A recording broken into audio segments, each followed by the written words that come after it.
หมอยสูงค่ะหมอยสูงปีๆน้องๆผู้ปันแห้งข้าวใส่หมอหอมกกอกค่ะเมื่อในก็เป็นวันที่4เดือนธันที่5ปี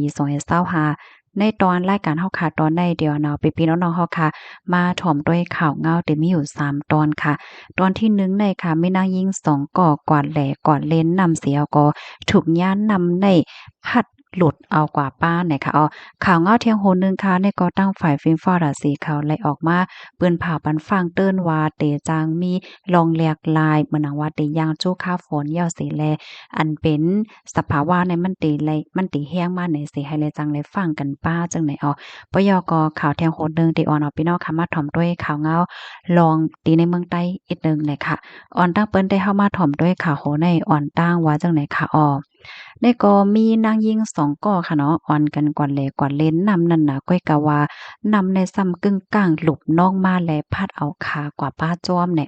เมื่อวันที่3เดือนธันที่5ปี2525เมื่อว่าในก้อยข้าวยามวายวัน2โมงปลาย30นิดค่ะเจ้าหน้าที่ภูมิพลพรเขาไล่หับตึงลาดว่ามีก้นหลงจอมนำในเสียวก็ไล่เอาเอ็นแห้งเสหิมเน็ตกว่าจอยเทียมนั่นค่ะนะเนาะจอยกว่าจอยมาไหน เผื่อว่าฮบทบหันเขาในก็ซ้ำเป้าว่าลู่ซิงสายใจกว่าเหย้าในเขาในตั้ง2กอค่ะเนาะจื้อขาในเด็กก็จื้อห้องว่านางสาวนิโมสลีฮาอายุเลย18ปีและนางสาวฟิลาดาวอายุเลย17ปีออนหน้าในค่ะเนาะเมอพอง4โมงปลาย30นิดนั่นค่ะก็เลยเกิดขึ้นเปิงเป็นน้ำป่าไหลหลุบลงมาเฮ็ดให้ก้นหวานก้นเมืองเขาแลก้นแอวแลอันที่เขาก็เลกว่าแอวนั่นก็ตกอกตกใจได้ว่าจังนี้นั่นค่ะเนาะก็อ่อนกันคลิปแนดเอาตัวรอดหั่งไผหั่งมันเฮ็ดได้นะก้อยกะว่าขา2ก้อนนั่นได้ก็รอดค่ะเนาะก็ถูกย้านนำใน อันผัดเอากว่าป้าจอมเฮ็ดจั่งใดเขาดั้งฝ่ายเจ้าหน้าที่ภูมิพลพรเขาเนี่ยก็เดียวขับโตขาสองก้อนได้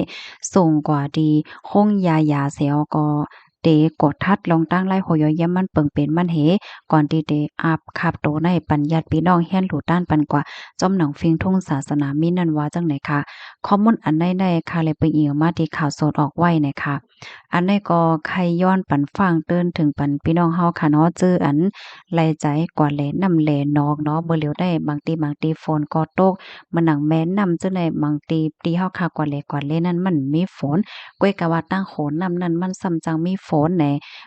นำเนี่ยมันเตจังกึ่งกลางนองหลุบลงมาไหลเนี่ยเนาะก็ให้แลสติกันนำค่ะ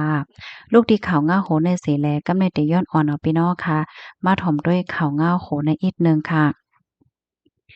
ตั้งฝ่ายฟิล์มฟอร์ดสีเขาไล่ออกมาเปิ่นผาปันฟังว่าในวันที่เก่าต่อพอถึงวันที่16เดือนธันวาปี2025ในฟิล์มฟอร์ดสีเตจังมีลองแหลกลายจังไหนคะในวันที่เก่าถึงวันที่16ในลีไลปักตาโดยเตวานะคะก็เพราะว่ามันเป็นข้าวที่อันฟิล์มฟ้าในเตแหลกลายอย่างจู้ข้าวฝนเฮ็ดไหนมันเตจังเฮ็ดให้เมืองไทยตอนเด้อป้าเจม แลนลิ้นค่ะเนาะเมืองใต้อันที่จับแลนลิ้นเมืองไทยนั่นก็ไฮไลต์ปักตาด้วยหนังคึดๆจำๆค่ะมันได้ลูกข้าวฮ้อนข้าวไหม้เสียวก็ยังจู้ข้าวฝนในเสแลเดจังเฮ็ดให้มีลมแห้งหมางเปิ้นตีก็หมากเฮ็บโตกว่าน้ำทมน้ำนองไหลจังไหนไหลเฮ็ดไหนค่ะก็เปิ้นนั่นแลไฮไลต์ไว้ฟังสติกันเหี่ยวก็หางแฮนโตตันรับมือสั่งว่าเป็นฝนลงล่มลงมาว่าน้ำทมน้ำนองไหนค่ะ เพราะว่าเฮาขามาด้วยพ่องย่ำเหลวในเหมือนจังหนังว่าลมแห้งๆค่ะหมากเข็บหลงแห้งๆพึ่งไหนได้ก็ป้อไรป้อไรไม่ใจไว้ในเซตาก้อยกาว่าฟังไว้มันก่อมพิษค่ะอันที่เดไลเตอร์ฟังได้ก็เป็นน้ำโทมค่ะเนาะฝนนี่มันตกลงมาเสียก็มันเตแท้น้ำป่าน้ำห้องน้ำเก้ไไหลนองหลุกโทมในหมู่ในวานป้าเจิมเปิ้นตีการปกซ้อมพี่น้องเฮาคันนั่นจังไหนค่ะข้อมูลในคาเลปีมาที่ห้องการข่าวเก้งใหม่ออกไว้ค่ะเนาะ กำไรแต่ย้อนอ่อนอพี่น้องค่ะมาถ่อมด้วยข่าวเงาลายดีเมืองใต้ปอทองค่ะไหว้หลังเหปางกลมที่เมืองแขเข้มเรียบเย้านั่นติเว้งเมืองกดย่าเฮิมหมินปล่อยหมากไหว้ปางกลมซึกตาอ้างเทียน LA และตั้งซึกมานติเว้งคนหมิงเมืองแขนั่นเข้มเรียบเย้าตับซึกมานเอาเฮิมหมินมาปล่อยหมากตกใส่เว้งเมืองกด อันตับซึกตั้งเทียน LA เขาตึกซิมเอาไลนั่นเสียวและหมากไลเติงยาก้นเมืองรูดเสียงสายใจหนึ่งก่อหมาเจ็บหนึ่งก่อว่าไหนเมื่อวันที่2เดือนธันวาปี2025ย่ำกลางคืนม11โมงปลาย12มินินั่นตับซึกมานเอาเฮอมีนมาปล่อยหมากน้ำหนัก2ปาก50ปอก2ลูกตกใส่เฮิรนยีก้นเมือง6หลังแลทำมาโยงในปอกอกปิ่นอันมีนาตั้งตกเว้งเมืองกุดนั่น ไหลลู่เหลวกว่าว่าไหนถึงมาวันที่3เดือนธันวาปี2025ย่ำกลางในซึกมานเอาเฮ่อหมินมาปล่อยหมากตกเทียงตีหิมเกี้ยงหมุนเจ้าปอกกระแตนาตั้งตกเว้งเมืองโกดสิจากหมากเติงยาก้นเสือตั้งลู่เสียงสายใจกว่าก้อนหนึงเนี่ยค่ะป่นมาวันที่30เดือนธันวาปี2025นั่นก็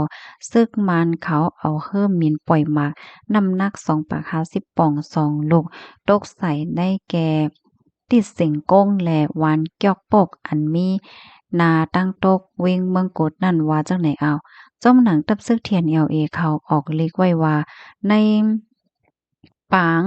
ในปางกลุ่มที่เว้งคนหมิงจึงเมืองแขนั่นฝ่ายตับซึกบ้านเขาตุกย้อนให้ซึกเทียน LA ถอยออกกว่าที่เว้งหนองเขียวเกียกแม่สีป้อเมืองกดเมืองมิดน้ำสั่นตะบ่ถึงเว้งมานตรงนั่นในเสว่าในเสฝ่ายซึกเทียน LA เขาได้ก็อำพร้อมแลปางกลมก็อำสึกกว่าตั้งนานไหลเทียงว่าจังไหนค่ะข้อมูลตอนได้ค่ะเลยปีมาที่ห้องการข่าวเงาหาเสียงใต้ออกไว้นะคะเนาะ ข่าวเงาโหได้ก็มันเป็นข่าวดีอันหลายฝ่ายเพิ่นก็ปักตาไปด้วยอยู่นั่นน่ะเนาะเงาลายมันซ้ำติ